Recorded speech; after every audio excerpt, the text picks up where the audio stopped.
Hello and welcome to United Report. This is your home for all the latest Manchester United news, match updates, transfer stories, and in-depth analysis. Stay connected and never miss a moment. Subscribe now to stay ahead with everything happening at Old Trafford. Manchester United are gearing up for the business end of their season during the international break.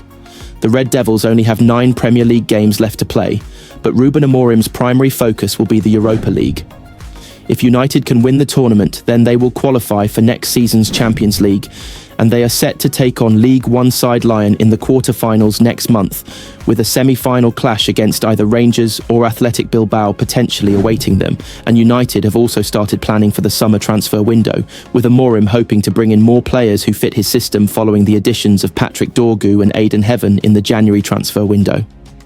The report states that United are ready to fork out more than £50 million for the 22-year-old, who was impressed during his time at Goodison Park.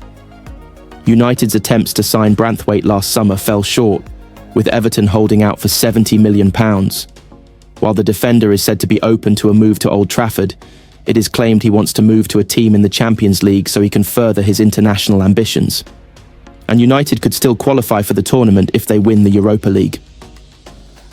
Cristiano Ronaldo sent a warning to Rasmus, Hojlund and Denmark after the United striker copied his celebration when he scored a late winner against Portugal. The two sides met in the first leg of their Nations League quarter-final clash on Thursday, and Hojlund mimicked Ronaldo's trademark "See You" celebration after netting the winning goal. Ronaldo, though, remains fully focused on the second leg, which takes place in Lisbon. "We have 90 minutes to turn around," Ronaldo wrote in Portuguese in a post on Instagram. He then sent a warning to Denmark, adding, "Roll on Portugal." Chelsea have been warned against making Jadon Sancho's loan move permanent by former star William Gallas. Sancho joined Chelsea on loan from United last summer, and while the Blues do have an obligation to sign the winger for up to £25 million, they are understood to be able to pay the Red Devils a fee to get out of it, and Gallas believes Chelsea should do just that, telling Stadium Astro. "He's a talented player, everybody knows this, but we don't know why he can't perform and can't show what he can do. I don't know what the problem is, but at the moment he can't stay at Chelsea because he has to do more." Manchester United's grand plan to win the Premier League title within the next 3 years has been dismissed as ludicrous by former star Nicky Butt. United Chief Executive Omar Barada launched Project 150 with the stated aim of winning the league title by 2028, when the club celebrates its 150th anniversary. But with United currently languishing in 13th place after arguably their worst season of the modern era, treble winner Butt said the idea of winning the title in 3 years is laughable. "If I'm honest, I don't like to be fair, that ain't gonna happen," said Butt. "There's a long way to go for that. What gets me is when people talk about getting to where they want to be. Everyone expects other clubs to sit still, but they're going to go forward as well.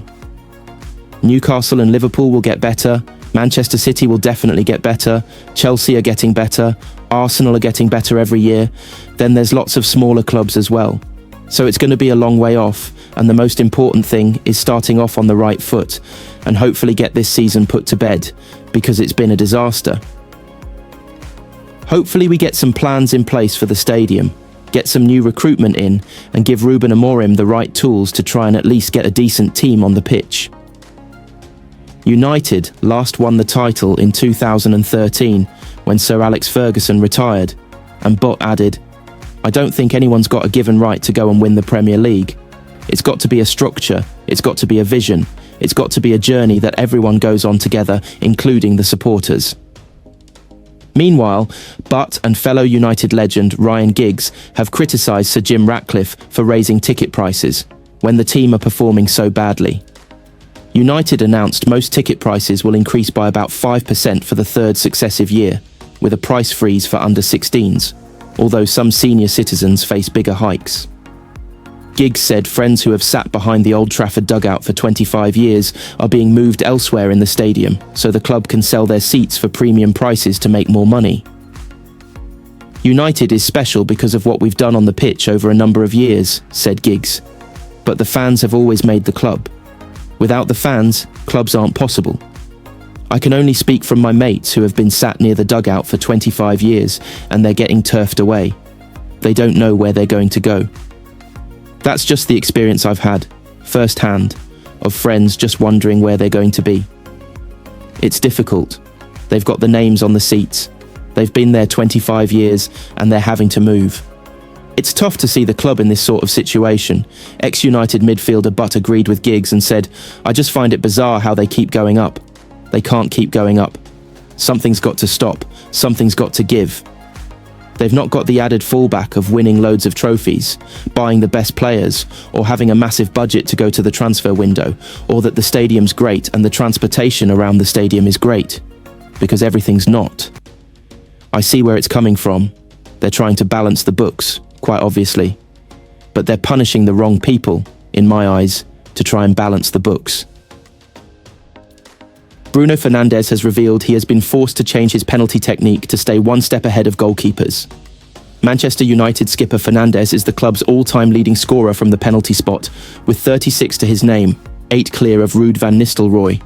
Fernandes has only missed 4 of the 40 penalties he has taken for United since joining from Sporting Lisbon in 2020 for an initial fee of £47 million. The 30-year-old has scored all 5 of the spot kicks he has taken for United this season, but revealed he has had to change his routine and technique to keep outsmarting the keepers he faces.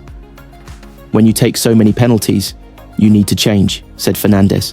"Also because the goalkeepers start looking at you, study you and everything. So, as they do that, I do the same as them.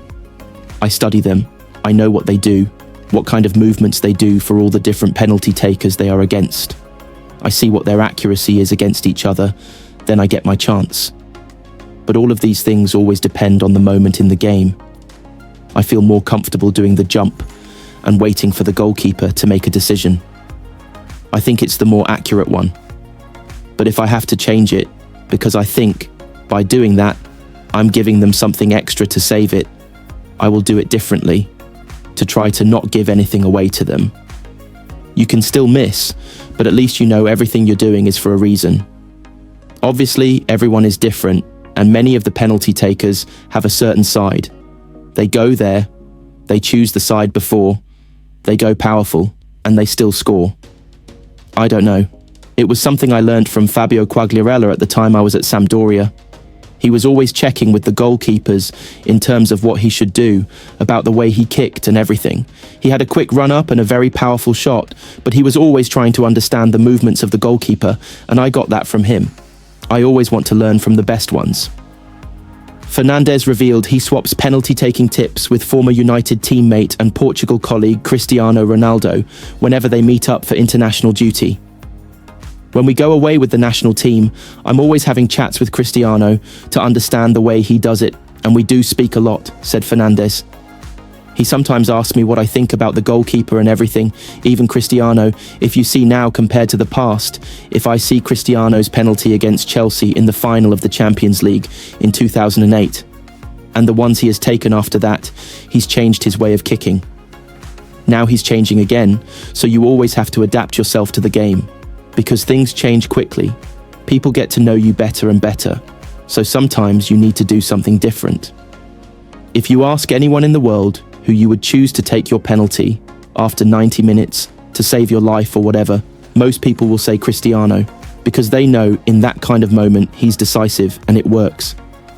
If Cristiano is one of the best penalty takers in the world and he's changing, why shouldn't I do the same? Why shouldn't I improve myself and try to do different things?" Manchester United have reportedly begun initial talks with Napoli over the potential sale of Rasmus Hojlund in the summer transfer window. Hojlund has struggled with the expectation thrust upon him after he joined United in a £72 million transfer from Atalanta in August 2023 and could leave at the next opportunity.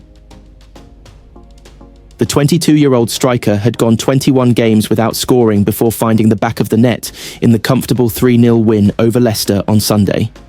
He has 24 goals in 82 goals altogether for the club, but was called out by United co-owner Sir Jim Ratcliffe as being indicative of the kind of overspending he wants to eradicate.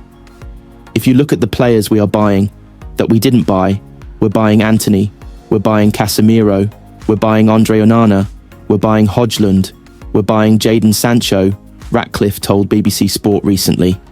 These are all things from the past. Whether we like it or not, we've inherited those things and have to sort that out. It seems United could be tempted to sort out Hojlund this summer, with La Gazzetta dello Sport reporting that Napoli have made contact over the Danish international. United have reportedly set an asking price of €60 million, €50 million for the striker, who is under contract until June 2028. Napoli are keen to bring in reinforcements up front, with Kavica Kvaratskhelia having left for Paris Saint-Germain and Victor Osimhen out on loan at Galatasaray, and extremely likely to be sold in the summer. Hojlund has been identified as a possibility alongside Udinese striker Lorenzo Luca, who would represent a cheaper alternative at around €35 to €40 million, £29 to £33.5 million. It is reported that Napoli would not be willing to reach United's £50 million price tag for Hojlund, but are willing to continue talks over the coming months in an attempt to find a compromise. Ineos looks set to implement an overhaul in the summer, but it remains to be seen whether Hojlund will be a part of the expected exodus. Speaking this week while on international duty, Hojlund expressed some frustration at the direction of travel at United, but said he was determined to ride it out. "I'm focused on the task with Ruben Amorim, because that project is incredibly exciting. But Erik ten Hag was of course one of the reasons why I moved to Manchester United," he told the press. "He was doing something good and was a talented coach, but it didn't work out.